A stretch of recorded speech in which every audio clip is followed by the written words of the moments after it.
आइए सीधे आज के इस गहरे विश्लेषण में उतरते हैं। राजनीति विज्ञान के छात्रों के रूप में आज हम एक बेहद अहम टॉपिक का असेसमेंट करने वाले हैं। 2009 से 2026 तक भारतीय जनता पार्टी के शासन का सामाजिक, आर्थिक और राजनीतिक रिकॉर्ड। और हाँ, हमारा फोकस पूरी तरह से सिर्फ उपलब्ध डेटा और फैक्ट्स पर ही रहेगा। इस पूरी डिबेट को अच्छे से स्ट्रक्चर करने के लिए हमारा एजेंडा कुछ ऐसा रहेगा। सबसे पहले बीजेपी युग का एक ओवरव्यू, फिर प्रशासन की मुख्य उपलब्धियां, वैचारिक फैसले, उसके बाद आर्थिक मोर्चों पर आलोचनाएं, सामाजिक संकट और अंत में इन सब का एक संतुलित मूल्यांकन। तो चलिए शुरू करते हैं पहले हिस्से से, बीजेपी युग का ओवरव्यू। अगर हम इस टाइमलाइन को देखें तो राजनीतिक विश्लेषकों का मानना है कि 2009 के आसपास जो शिफ्ट शुरू हुआ था उसने 2014 में नरेंद्र मोदी के नेतृत्व में पूर्ण बहुमत की सत्ता का रूप ले लिया। और अब 2026 के करीब आते आते हम पूरे 15 साल के कार्यकाल का आकलन कर रहे हैं।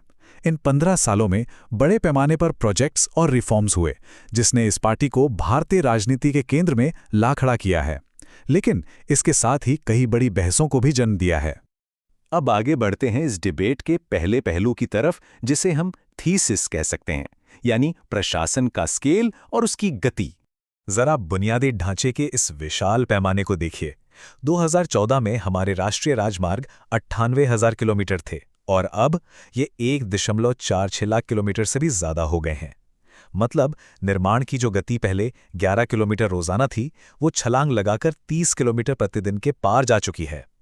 दिल्ली मुंबई एक्सप्रेसवे हो, अटल टनल हो या वंदे भारत ट्रेनें, ये सब कनेक्टिविटी बढ़ाने और लॉजिस्टिक्स कॉस्ट को कम करने के बेहतरीन उदाहरण हैं। और डिजिटल क्रांति के बारे में तो क्या ही कहें। जैम ट्रिनिटी यानी जनधन, आधार और मोबाइल, इसने करोड़ों लोगों को सीधे कैशलेस इकोनॉमी से जोड़ दिया है। जरा सोचिए, 47 करोड़ से ज्यादा जनधन खाते दुनिया के सबसे बड़े डिजिटल पेमेंट सिस्टम यानी हमारे यूपीआई की रीढ़ बन चुके हैं। इसका सबसे बड़ा फायदा यह हुआ कि डायरेक्ट बेनिफिट ट्रांसफर ने बिचौलियों को सिस्टम से हटा दिया और सरकारी मदद सीधे लोगों तक पहुंचने लगी। अगर हम इसे वेलफेयर इकोनॉमिक्स के नजरिए से एनालाइज करें तो ये योजनाएं अभूतपूर्व पैमाने पर लागू की गई। स्वच्छ भारत अभियान के तहत 11 से 12 करोड़ टॉयलेट्स बने। उज्ज्वला योजना में लगभग 9.6 करोड़ गैस कनेक्शन दिए गए।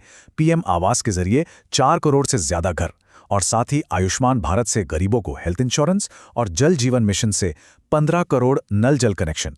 कुल मिलाकर हाशिए पर रहने वाले परिवारों के लिए ये एक बहुत बड़ा बदलाव था। मैक्रो इकोनॉमी के मोर्चे पर डेटा और भी दिलचस्प है। इस दौर से पहले भारत दुनिया की 10वीं सबसे बड़ी अर्थव्यवस्था था और आज हम 5वें नंबर पे हैं। प्रति व्यक्ति आय लगभग दोगुनी हो गई है, हमारा विदेशी मुद्रा भंडार बढ़ा है और मेक इन इंडिया जैसी पहलों ने भारत के स्टार्टअप इकोसिस्टम को एक नई ही ऊंचाई दी है। चलिए अब अर्थव्यवस्था से थोड़ा आगे बढ़ते हैं। भाग 3, वैचारिक और कूटनीतिक मील के पत्थर। डेटा स्पष्ट रूप से दिखाता है कि इंटरनेशनल डिप्लोमेसी में भारत की पोजीशन और ग्लोबल ब्रांडिंग को मजबूत करने के लिए काफी काम हुआ है। क्वाड में हमारी सक्रिय भागीदारी हो, G20 की सफल अध्यक्षता हो या फिर मिडिल ईस्ट के देशों के साथ हमारे मजबूत होते रिश्ते, ये सब ग्लोबल स्टेज पर भारत की बढ़ती विजिबिलिटी को ही दर्शाते हैं।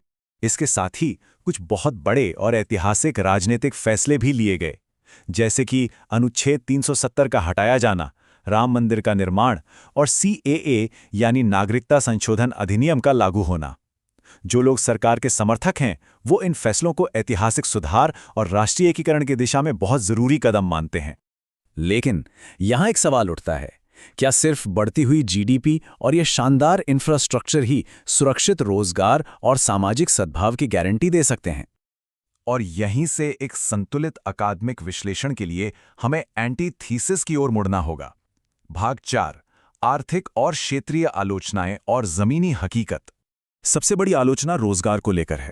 युवा बेरोजगारी आज भी एक बहुत बड़ा मुद्दा बनी हुई है। कई बड़े अर्थशास्त्रियों के सर्वे इस बात की तस्दीक करते हैं कि मैक्रो इकोनॉमिक सफलता जमीन पर पर्याप्त और स्टेबल नौकरियां पैदा करने में नाकाम रही है। इसे अक्सर जॉबलेस ग्रोथ कहा जाता है।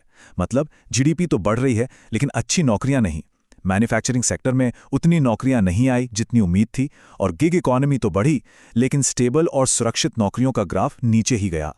इसके बाद आता है कृषि क्षेत्र, जहां आज भी गहरा तनाव है। 2020-21 में कृषि कानूनों के खिलाफ हुए बड़े प्रदर्शन हमें याद ही हैं। जिसके बाद सरकार को वे कानून वापस लेने पड़े।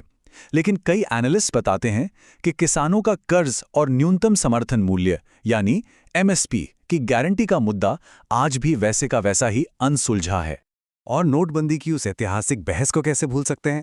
काले धन को रोकने और डिजिटल इकोनॉमी को बढ़ावा देने के इरादे से उठाया गया ये कदम, इसने छोटे व्यवसायों और इनफॉर्मल सेक्टर को बहुत बुरी तरह झकझोर दिया था। अर्थशास्त्री आज भी इसके लॉन्ग टर्म फायदों पर बहस करते हैं, क्योंकि इनफॉर्मल इकोनॉमी पर इसका जो तुरंत असर हुआ था वो बेहद कठोर था। अब आते हैं 5वें हिस्से पर, सामाजिक संकट और संस्थागत विवाद। अर्थशास्त्र से इतर रिसर्चर्स उन सामाजिक और संस्थागत तनावों का भी आकलन करते हैं जिन्होंने इन 15 सालों में अपनी गहरी छाप छोड़ी है। आलोचक कहते हैं कि इस दौरान हमारे सोशल फैब्रिक की कड़ी परीक्षा हुई है। कोविड-19 की दूसरी लहर के दौरान ऑक्सीजन की कमी और प्रवासी मजदूरों का संकट, या फिर बढ़ती महंगाई जिसने मिडिल क्लास और गरीबों की कमर तोड़ दी। इसके अलावा आलोचक धार्मिक ध्रुवीकरण और हेट स्पीच के बढ़ने का मुद्दा उठाते हैं, और राजनीतिक विपक्ष लगातार ये दावा करता है कि संस्थागत एजेंसियों का गलत इस्तेमाल हो रहा है। तो इन दोनों पहलुओं यानी थीसिस और एंटीथीसिस को देखने के बाद भाग 6 हमारा संतुलित मूल्यांकन क्या कहता है। इस युग के जो विरोधाभास हैं वो बिल्कुल साफ हैं। जरा देखिए, एक तरफ बुनियादी ढांचे का तूफानी विकास है, तो दूसरी तरफ ग्रामीण असमानता की खाई। एक तरफ हमारी शानदार यूपीआई क्रांति है, तो दूसरी तरफ बढ़ते साइबर फ्रॉड। एक तरफ जीडीपी की जबरदस्त ग्रोथ है, लेकिन साथ ही रोजगार विहीन विकास यानी जॉबलेस ग्रोथ की कड़वी सच्चाई भी है। और प्रशासन में त्वरित फैसलों के साथ साथ सत्ता के केंद्रीकरण के गंभीर आरोप भी हैं। कुल मिलाके हमारा सोर्स मटेरियल इस निष्कर्ष पर पहुंचता है कि इस 15 साल के राजनीतिक दौर को हम बस ब्लैक एंड व्हाइट में सफल या विफल नहीं कह सकते। ये साफ तौर पर एक हाई इम्पैक्ट लेकिन हाईली डिबेटेड एरा रहा है।